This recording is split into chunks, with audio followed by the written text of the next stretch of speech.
Just let me know. All right, teammates, welcome back. If this is your first time listening to the Move Swiftly podcast, welcome to the number one show on innovative teamwork. Great to have you. To my regular listeners, you've hit the play button, which means you know exactly what goes down on this show, whatever the problems are in your life, whatever the challenges, whatever the obstacles, whatever is going on that may be in the way of your goals. We are here to indirectly tell you you are not going through it alone. Today, I have the founder of an incredible agency named L.O.I Agency, Miss Linda Ayoade, correct? Hmm. Yes, now me having the last name Crookshank, I make sure I make it a point to pronounce everybody's last name correctly because I know how that feels. I know the difficulties and when you have to correct people and all that, when you got to say your name with a little more feeling to people, I know that feeling very well. So I'm very, very respectful of that. And furthermore, whenever someone comes on the show, guys, you guys know, especially for you regular listeners, I tune in, I lock in, when they schedule, it's like, look, I want to learn everything I can about this person. And one of the things about Linda that really struck me in her speech, she gave a speech, she had a conference, and I'm gonna bring you on in a second. Just I gotta get this off my chest as I was, preparing for this interview is, she was giving a speech in a conference that she founded named the Wow Conference. And throughout the entire 30 minutes, maybe 30 minutes, might have been roughly a little more or less than 30 minutes, but she constantly referred to God in her journey, constantly, in every step of the way, whether she had the money, whether she didn't have the money, whether it was, look, God, helping this client didn't pay, whatever. Every single sense of the speech, you recognize the power of how God works and how that faith works in your business. So, all that being said, Linda, welcome to the show and appreciate you coming on. Thank you. Thank you for having me, Aswan. And I feel honored to be here and I'm excited. Yes, Yeah. and the great thing is too, it was very impromptu. Like most of the work I do on this show, we've been doing this for now 2025. My goodness, we've been doing this for 5 years now. The Move Swiftly Wow. podcast started and during the COVID time, and it's been, every single day a new episode for the past 5 years, for roughly 5 years. And we keep everything impromptu. She didn't even realize that she had a podcast interview about 5 minutes ago, but her and her husband are so connected. They're so all in with the business, and it doesn't matter who it is. And this is what I want to challenge all you business owners listening to me now is to be willing to tell your story wherever, whenever the opportunity presents itself. If you're not ready in that moment, then you have a problem. There's still work that you need to be doing. That is to me, that's an important skill and an imperative skill for you to have as a business owner. So if you guys can tell, you guys already know, regular listeners know I spent a whole 72 hours screaming with my Michigan Wolverine fans. So forgive the sort of hoarseness in my voice. I'm working through it. I've been on about a couple cups of tea and I will be ready for tomorrow's live stream. So just forgive that for a second, but I want to bring things over back to you, Linda, for a second, because you had expressed to me just now before we started recording that something I didn't actually know is that you spent time as a college athlete. Now, this business that I started, this platform that you were on, was built around the concept of college athletics. I played for two college programs. One was a Division II program, and the other was an FCS programs. I also coached for 2 years, coached high school football for 2 years. I currently teach. I scouted college athletics. So everything I do is centered around the sport. And I'd love to hear your story a little bit in terms of some of the things that you learned in your formative years, like, from high school to college, some of the principles that were instilled in you that gave you such a powerful brand now in this drive to want to build your own business. Well, thank you. I will say this. My career as an athlete really does reflect my career as a businesswoman, I would say, because I started off with a lot of the things that people wish they had but didn't really know how to use it. I started off with height, with the ability to jump, run, but Okay. my coordination and putting it all together was just zero. Right. So Where'd you grow up? in Dallas, In Dallas. Dallas, Okay. Texas, Okay. yes, specifically Richardson, which is a suburb of Dallas. But basically, I love sports, but I wasn't like really good at it. But I had the height advantage. I Right. was already about 6 feet when I was in the maybe seventh, eighth grade. Okay. So because I had already hit that height, at that age, they just wanted me for the intimidation factor. It Hi. wasn't really Put her in the because of mix, go skill. get some boards and dish them out. I hear you. I hear you, Yes. coach. And I used to hate that. I used to hate like Mhm. okay, she's tall, but we actually get why she's on the bench based on the warm up before the game starts. And I used to hate just I grew everything up in about that. Maryland. I grew up in Maryland, so basketball was king out there. You know, the what basically Mm, we produce a lot of basketball players. So I know exactly what you're saying because every time now I was never actually good enough to play basketball. So I would always be the spectator. I was always the observer when it came mm. to basketball. So I know exactly what you're saying. Yeah, that was and I played more basketball. I played volleyball mainly in college, but I played more basketball when I was in junior high, high school. So Mhm. it shocked me to play volleyball in college. That's just by the way. But Yes. growing up, I wasn't a good athlete as far as skill, but I learned that not wanting internally to be another like scary face, but doesn't really have nothing. I'll never forget there was a coach that said, "Oh, they got a real tall girl on their team, but don't worry about her. She ain't that good." And you Like they heard just, that? You heard him say that? yes. Oh And no. that's when I was younger, You, like you can't. coaches, Right, right. You take that personal. You got to take that personal. Hell no. You oh don't. yeah. Right, right, right. Definitely. And I mean, I got teased from other, teams. Back in the day, nobody cared about, hurting people's feelings. There was no like verbal bullying. People bullied you outright and they weren't scared. Yeah. So growing up, I got like teased every time just to kind of get me off. And I kind of played into that. But as I grew, I had to kind of get to a point, and this is where God really, I mean, it was around the time I actually got saved when I was in high school. He Okay. let me know that if I stopped looking at myself based on the ingredients that I have Hmm. and start looking to Him and what He's created me to be, I would achieve a lot more. And I really learned through my athletic journey how God takes the foolish things of this world to confound the wise. There was nothing Hmm. about me that really made me a college athlete until I really got to college. So how does It's just, God do that? You got to walk us through that because that was yes. in the intro. Because again, as I'm listening to, and I do a lot of self-development work and listen to a lot of people speak, as if you couldn't tell. But Mhm. very seldom do we get the opportunity to hear someone that talks and you really feel like God is present in their speech. Like whether you're comfortable public speaking, whether you're on used to being on stage, you like it or not, Mhm. always going to be that element, that faith-based element that God is there Yeah. walking you through whatever new thing you may have. So walk us through how that sort of happened to you in high school. That's a good question. Well, I will say this. Mhm. There was a pivotal moment Yes. that outside of athletics that ended up tying in. So I had a cousin that, and I'll fast forward this story, but it's important to know. I had Yeah. a cousin There's no that, time limits, by the way. So do you think? huh? You said say that There's again? no time limits. So go ahead and do your thing. Oh, okay. Yes, ma'am. Well, You got to go. yes. I mean, I'm okay for now, Right, right. Yes, but I had a cousin who had like a ruptured appendix and got to the point of death. Oh no. And that was the time not to get all kooky or woo, Hey, but the truth is I saw a vision. there are people who've gotten to tears on this show. Multiple people have started crying. Oh, wonderful. So feel Well, free to any emotion. This is what we do here. We keep it raw and authentic. great. Wonderful. Yeah, like I was saying, my cousin, he basically was on his deathbed. And for the first time I prayed. I mean, I've always gone to church because my parents took me, but this Right. time I prayed. It wasn't like it was coming from something outside of just now I lay me down to sleep sort of thing. And I was just like, God, heal my cousin. And he showed me it in a vision. And I ended up telling my younger sister, and she said she saw the same thing. So she starts describing it. I start describing it. I'm like, that is very interesting. And that was a time truly I received the Holy Spirit that day.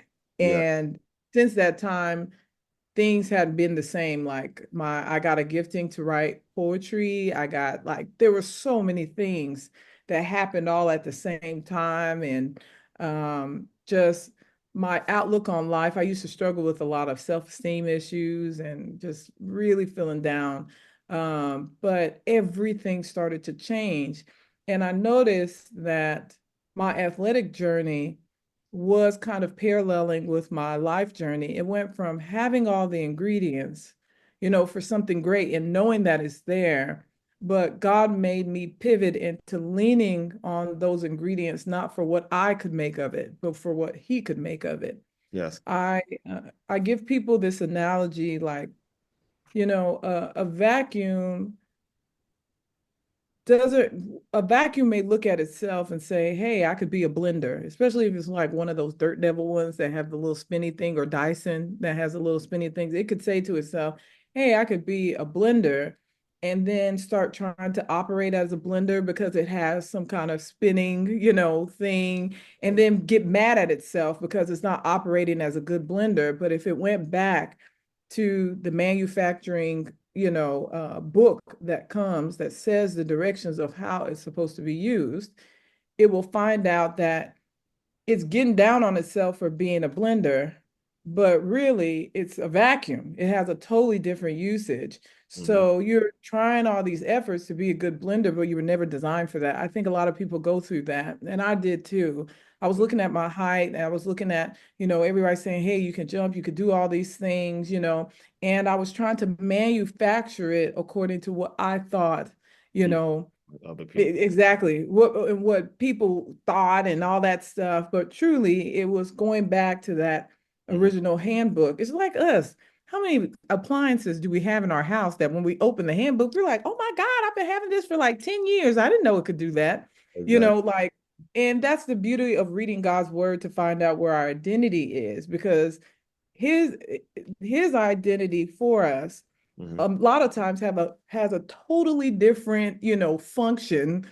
altogether than what we think. So Mhm. I would say that translated into my career as well. Yeah, and Learning well, that. first of all, you can't see it, but you're actually giving me goosebumps as you're talking because I'm thinking about, I was in eighth grade when I found out my father's kidney had failed. And this we Mm, were never a family that would go to church at all. My mother would always tell me, hey, look, that's something I want you and your sister to find out on your own. And that's mm, when I started having conversations with God. Forget about the nursery rhyme prayer. Now you lay me down to sleep, yeah. like it said. But hey, God, just look after my father, while he's on dialysis. And, Mm, ultimately he's still here with us. He ultimately praise got God. and all that kind of stuff. And that's when as I was continuing to develop in the word, you're right. It's a conversation with God. Forget about what the world wants. Forget about, Mhm, what you think you may be, or you may be too tall to be a girl or whatever. There's mhm. somebody out there that love you. There's all sorts of special things for you to have if you focus on exactly what my plan is for you, not what other people's plan is for you. And I Yes, bring yes, all yes. that up because you studied graphic design. And Yes. coming up in this world, that I personally pay a graphic designer to do all my thumbnails every 2 weeks. Mm, I never thought that was going to be something I actually paid for. But as you come up in this world, you never know, especially when you're in the college age and you're trying to figure out what you want to study. How have you seen the industry develop with social media, with now the use of thumbnails, with the now, the way we're conversing now? How have yeah. you kind of been able to leverage that into an agency where I believe you had mentioned you help clients get what, a couple $1 million? You're helping them with their, just their marketing and their overall brand. So walk us through that transition and that journey a little bit. Yes. And there's many avenues to go about this, but this is one thing I'll say just to pour into your listeners. Things are changing, and I know I'm not Every answering the day, man. question. Every day they're changing, man. Yes, I mean, this but AI thing, boy, if y'all ain't on it, y'all better figure something out. yes, in our industry, Right. this is what big brands know that Hmm. most small to medium-sized businesses don't know. They use the vehicle of brand strategy Right. to literally get to where it's like adding this extra fuel Hmm. into what they do. I know this is probably not answering this No, question, but it, I it really is want. because again, when you mention graphic design, and then that's the one thing that stuck Yes, out when I was listening to you is when you study graphic design in college, I could imagine yes. people were saying, "You ain't making no money doing that." Like, what do Oh, you do as a graphic designer? Like, I could imagine thousands of people just going to you, "That ain't gonna make you no money, girl. Go do some, just study some business or something like that." So it is yes. Well, answering it. You know what I'm saying? I love what you said, and I'm gonna segue back to this, but I think this is very important what you just said. Let's do it. I'm Nigerian. Okay, Uh-oh. this is very important. There's a constant joke amongst Nigerians that you could be a doctor, lawyer, engineer, or family disgrace. Those Uh, are your options. uh-oh. Everything culturally, like if you hang around Nigerians, like they pretty much know that joke because any other field besides these high-powered, Right. fields that you automatically know that somebody's in that field is going to make some pretty good money, Hmm. they don't really recognize as an actual job or career. Exactly. So growing up, I've always had a love for art. I was the artsy one in the Right. family. Yeah, you mentioned the poetry, right? Yes, I'm one of six kids, and every one of my siblings is in the medical field but me. So there are four doctors, a nurse, and then there's me. So I'm totally like a black sheep, and I put that in quotes, but Mm-hmm. I really didn't want to be a black sheep. It's just that God designed me very different. I was not that kind of scholastic person, but my creative side is very strong.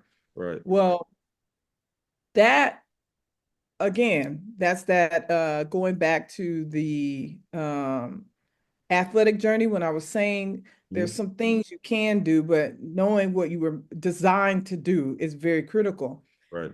When I was in college, I was introduced to graphic design. I've always been an artist. Like I was in an art magnet in my school. Like I mean, I'm painting, pencil artwork, oil Right. pastels, and all that stuff.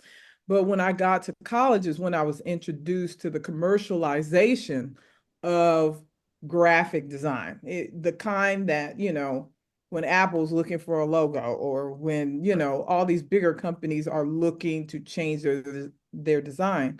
Well, what I had learned when I was in college was that field, as far as the knowledge of the power of not just graphic design, but branding. And this is very important. And I'll put this nugget in.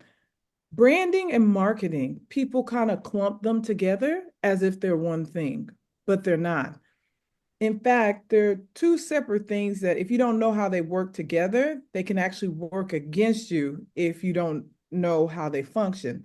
Right. Branding is your what? It's kind of like the personality of your, when people are like, oh, that's my brand, people say, I'm my brand, or, your brand and all this stuff. But basically, it's kind of the personality of your business or organization or whatever you're pushing. It's that personality, that thing that makes people connect to it and every piece about it. So that's from the graphics. That's from the language. That's everything about it. Like when you think Nationwide is on your side, there's a whole machine behind Right. that. If you think Chick-fil-A, like the cows eating more chicken and my pleasure and all that stuff, everything about that system Right. it's parts of what create that brand. Now, the advertising, that's the push. That's every avenue you use to push it, whether it's a billboard, commercial, ads online, vendor's booth, whatever. That's every vehicle you use to push whatever that is, whatever that brand is out there.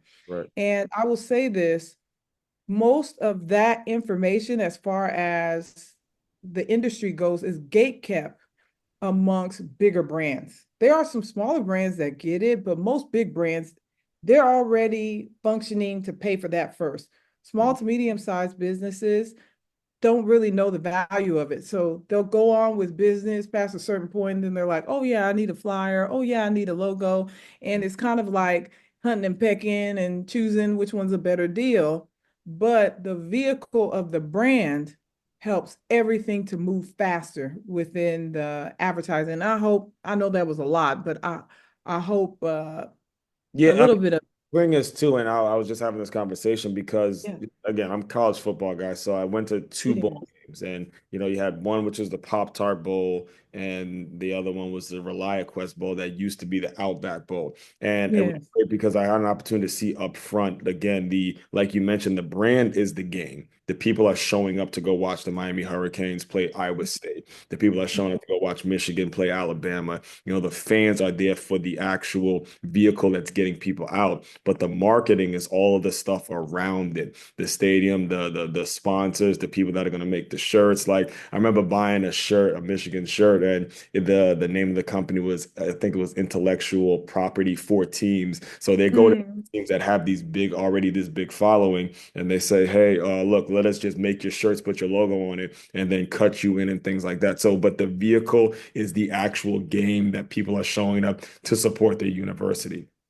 And that's kind of what you're saying in terms of when you look at the definition of a brand, it's think about, just look up the definition. It's one of the easiest things that you can do and understand it's something that stays and is a stick and it has a personality to it. The marketing, again, is going to come. And that's why I love the fact that you had mentioned everything's always going to be changing. However, your principles have to be really, really solid, or else people are going to just kind of move you out the way while they kind of put their own agenda to you and their own agenda. And especially when you talk about small businesses that aren't these Mm. giant Nikes and all that kind of stuff, they don't know the difference. And when you don't know the difference, eventually you will get removed by a bigger quote unquote brand. And that's kind of what you speak to, assuming that like when you are serving your clients. Yes, yes. Most definitely. And there it's I don't know, I can't really say what it is, but I think a lot of business owners don't think their dreams are worth it to invest in it while it's small. I talk to a lot of small to medium-sized business owners, and they're like, "Oh, God put this business on my heart, Yeah. and He's been telling me to do this for years, and Mhm. I know I'm being led." But everything about how they invest in it, Right. especially when it comes to communicating that vision, which the best vehicle is through branding, Yeah. they go very cheap. Everything is very like, well, my cousin could do it and I did it on Fiverr and there was that one guy across the street that he was having a special, like everything about Hmm. how they presented, you wouldn't know it's so wonderful. Right. You wouldn't know. Yeah. And it's one of those things where, and I tell people this, in our business, Hmm. one thing we are very passionate about is helping, especially believers. We Hmm. help everybody, don't get me wrong, but especially believers, the ones that come, I tell them, look like where you're going, not where you're at. And we can help you do that Hmm. because you need to be people need to be able to catch on to the vision of this thing before it becomes the thing, to Right. be able to partner, and being able to look like where you're going is the easiest way to do that. But I do see a lot of business owners struggle in that area, and it's not always finance. I used to think it was finance. No, I think it's priority. It's like sometimes we may say we want something to be big, but deep down inside, it's a different picture. We're now weighing whether it's worth it in our choices, Hmm. but we say it's worth it, with our mouths, Right. if that makes, yeah. Well, I mean, for anybody that's listening to, and I want to make sure I get you on the record saying this because what you're mentioning is absolutely true. It's absolutely a fact. There's tons of business owners out there that are making the wrong investments. And regular listeners have heard me say this thousands of times on this show. Just because you got a logo does not mean you're in business. Just because you got a bunch of likes on your social medias and all the other stuff, all the stuff that makes you look like you're in business, that does not mean that you have something that's going to stand the test of time. Your stuff has to be rooted in some level of faith. I'm not telling you who to believe in, like she had just mentioned. I'm not telling you any of that, but it has to be rooted in a level of faith where you're gonna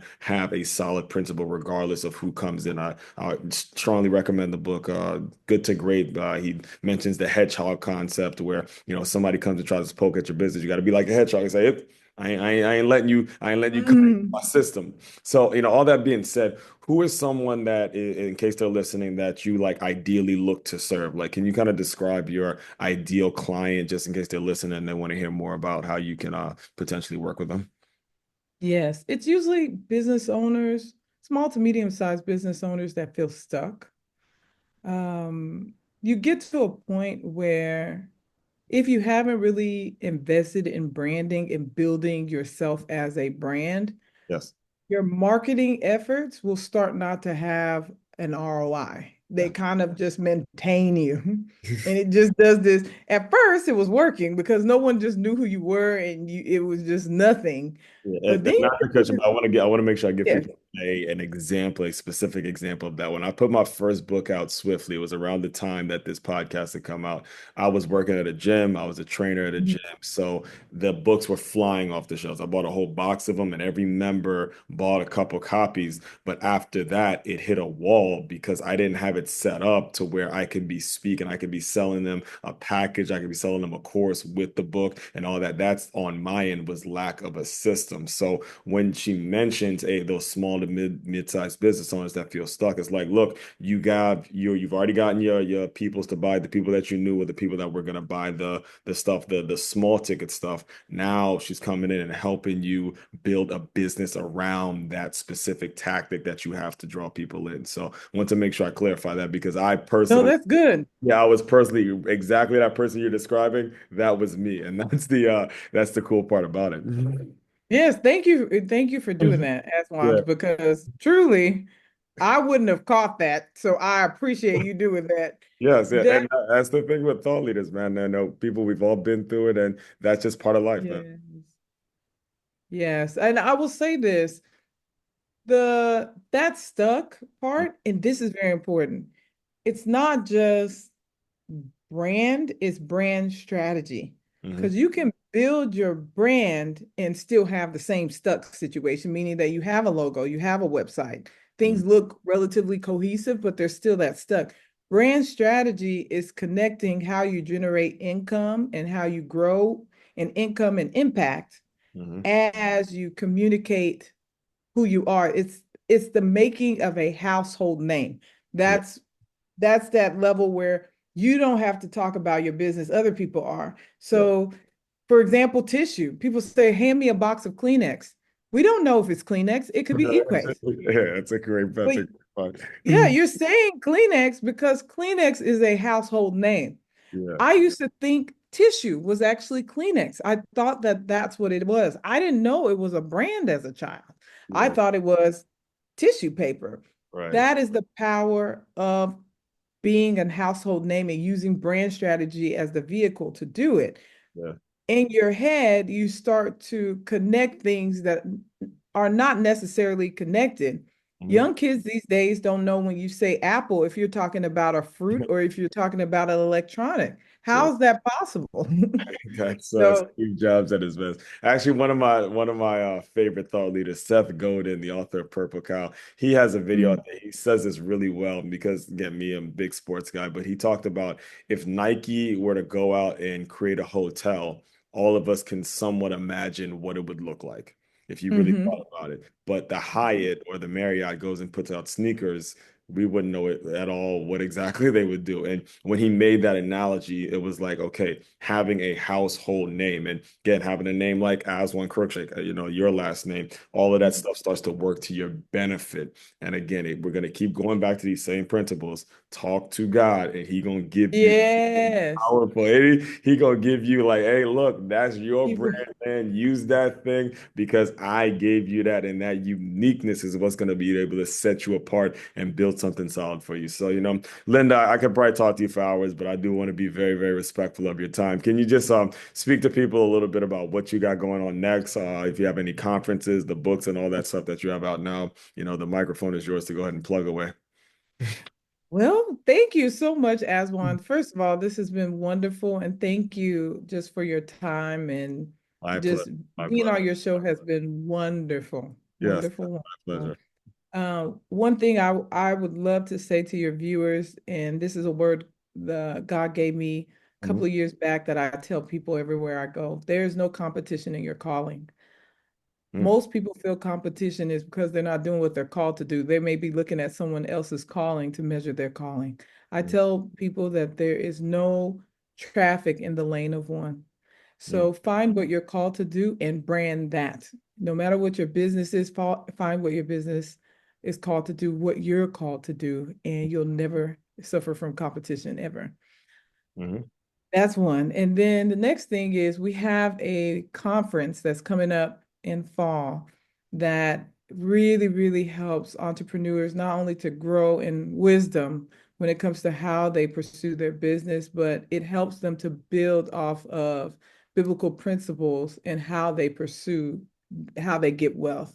So it's built off of that principle of there's no competition in your calling, and also getting rid of that culture of I sleep when I die kind of life, where everybody's hustling, hustling, Yeah. and now your family's suffering and all that stuff. That's coming up in the fall. So if you go to www.livethewildlife.com, there's some information about our upcoming conference there. At least it's going to be there. It's not there yet, but it will be there coming up in October. And then also our program called Brandtastic Voyage. If you go on www.loiagency.com. You can see some of our work and also sign up for the program. Or if you go to IamLindaAyoade.com, you can also sign up for the program there, where we put businesses just like yours.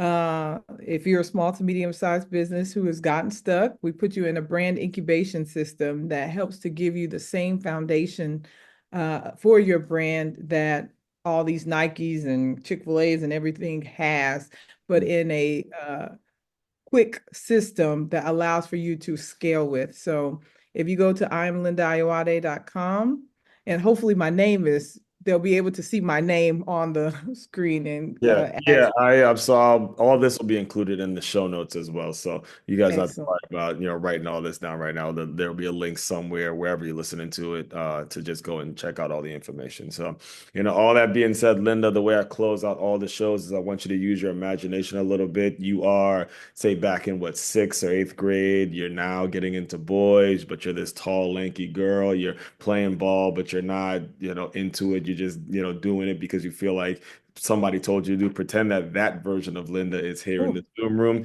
Give her some words of encouragement, and we will officially close. I love that, by the way. I would tell that Linda, you're going to get there, but be ready to be comfortable being uncomfortable. Hmm. Yeah. That's it. And if it's the first time listening, guys, you just know I close out with that question because I want to specifically target if you're that person that I targeted or that is that person going through that. Again, the promise of the show is to know you're not going through whatever it is you're going through alone. Oh, wait, you still had more? Yes. Oh, sorry, my fault. I thought you were done. My fault. No, I just thought about something. You Okay, asked that question. I'm like, maybe a viewer may need to hear this. go. It's not about you being good enough. It's about God being big enough, and He is. Hmm. If you knew the God that you serve more than your insecurities, you'd never be afraid of anything that you think you can't do. He will give you the ability to do things that you can't do. That's what He likes to do. So, but yeah, that's all I wanted to say. All right, I'll be giving you a space, man. You sure you got any more? I mean, I got plenty more, but I know we're at our time. But I mean, I just, man, when you came with that question, boy, the Yeah, whole well came out. yeah, Like it was yeah, just like a well of just nuggets. I'm like, oh gosh, I wish yeah. I would have used the time to say some other things, but it's so hard with so many things. Yeah, and the thing is too, nowadays, as we are now well in 2025 by the time this comes out, Yeah. is what we need is authenticity, virtual authenticity. Yes. It's virtual authenticity. And the world we have become so accustomed to that, you could look down on your phones and text and not have to have these soft skills. The authenticity that you guys are hearing right now, it's genuine, it's real. And again, the time is actually now. I get Yes, what it you're is. going through. I get whatever it is you may be going through in Yes, personal life. Listen, yes. we've all been there, the high school, the middle school versions. That's gonna feel like such a small part of your life when you really hit that purpose. Man, look, you're gonna start laughing at your former self. You've been caring about what some damn sixth grader said about you or some boy or some girl that didn't like you. So I appreciate your genuine authenticity. And you got to shout out the husband for scheduling this because if it wasn't for him, Yes. if it wasn't for him, Thank God for my you know what husband, my I'm saying? boy I didn't even know it. Ayoade. He I is thought it was dope. him that scheduled it, but shout out to the husband for making sure Yes. you get on the right platform. So, with that being said, I want to make sure I give you the update before we officially close. Is there anything else you want to add? I'll give you the last word. Oh, thank you. Yes, I would like to say this. I know that there are a lot of people in, with all the political stuff and then wondering, Hmm. oh, what's going to happen with who's in the White House or who's not in the White House or how's this going to, affect me and things like that. But you said something that is very true. Right now, being your authentic self, Hmm. it pays and you will thrive. Hmm. This time that looks very uncertain, believe it or not, is actually good for everybody because I think people are realizing how much having real things matter. And when you serve a real God, you'll see him take really bad situations that seem like that's the reality and really show you the real reality, which is what he put inside of you is more than enough to navigate anything that you'll come across. And he is big enough to take you wherever, whatever you think is just so big, but it was laid on your heart. You're like, how am I going to get there? If he put it there, it's possible. If Right. he put it there, it's possible. So just don't worry about who's on the White House, what's going on the news.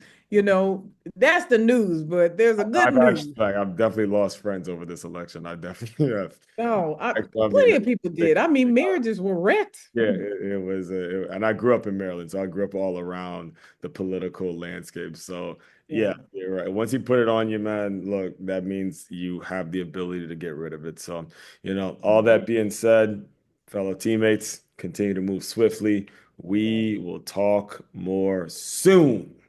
Yes.